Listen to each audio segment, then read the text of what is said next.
Welcome back to the Awesome Agents podcast. Today we're talking about xAI, and honestly, the headline basically writes itself. It really does. Musk held an all hands this week and told his staff that xAI was not built right the first time and needs to be rebuilt from scratch. Which, I mean, that's a remarkable thing for a CEO to say out loud at a company all hands about their own company. And the context makes it even more striking. 9 of the 11 original co founders have now left xAI since it launched in 2023. 9 out of 11. Walk me through who we're talking about here, because these aren't random hires. No, these are serious people. Greg Yang, who was a core Grok architect, Jimmy Ba, who developed the Atom Optimizer and ran safety research, Christian Segedy, who did the Inception Network work, Igor Babushkin, who left to start a VC firm. The list goes on. So it spans every part of the company, not just one function that imploded. Exactly. Safety, infrastructure, architecture, product, research. 2 founders are still there, Manuel Kreuss and Ross Nordin. And now Musk is bringing in 2 engineers from Cursor to rebuild the coding tools, Andrew Milich and Jason Ginsberg. Right, and their background is worth knowing. They co founded Skiff, which Notion acquired. Then they went to Cursor as co heads of product engineering. And Cursor, just to remind listeners, hit $2 billion in annualized revenue faster than any software company on record. So the pedigree is real, but I keep coming back to this ratio problem. 2 engineers replacing 9 co founders isn't a one-to-one trade. What does that mean practically? What did those 9 people actually take with them?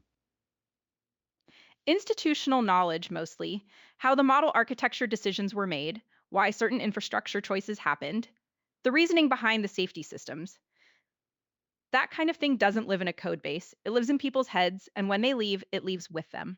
So even if Milich and Ginsberg are excellent engineers, they're starting from a pretty incomplete picture. And that's on top of the specific product problem Musk admitted to. Grok code isn't competitive with Claude code or OpenAI Codex. He said so directly. Which is a brutal admission for a company that is supposed to be in the business of building frontier AI. Coding assistants are where enterprise AI spending is actually happening right now. If you're not in that fight, you're missing a huge part of the market. Okay, let me steelman the xAI position here for a second, because I think the bull case is actually not nothing. Go for it. Musk identified a real problem and moved quickly.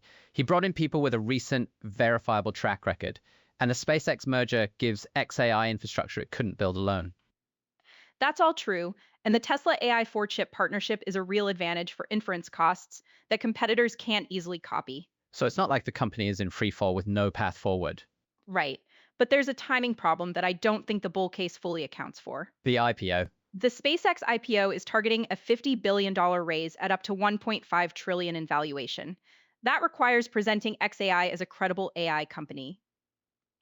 And Grok Code, the most visible consumer AI product in the portfolio, doesn't work well enough by the CEO's own public assessment. That admission, weeks before what's supposed to be a major IPO run-up, is kind of a wild thing to have on the record. And then there's the safety piece, which I think gets lost in the coding tools story. Jimmy Barr, who ran safety research, left February 11th. And former employees have described the safety organization he led as effectively inactive now. That's a serious liability for a company heading toward public markets. Especially after Grok created over 1 million deepfake images in January before anyone applied controls. The engineering reset doesn't touch any of that. 2 Cursor engineers can rebuild the coding tools. They can't rebuild a safety function. So xAI needs 3 things at the same time: a competitive coding product, a working safety program, and stable engineering leadership. And the new hires address one of those 3. The other 2 are still open. That's the part worth watching as the IPO window opens, whether the full picture comes together or just the parts that are convenient to announce. And I'll add one more thing. The people who left xAI didn't vanish. Greg Yang, Jimmy Ba, Babushkin, others. They'll show up at other companies. Yeah. The talent concentration that made xAI's founding team attractive to investors is now distributed across the industry. Which maybe tells you something about where the interesting model work is going to come from in the next year. Somewhere other than Grok, probably. All right, that's our take on xAI's reset. Thanks for listening to the Awesome Agents podcast. We'll be back with more.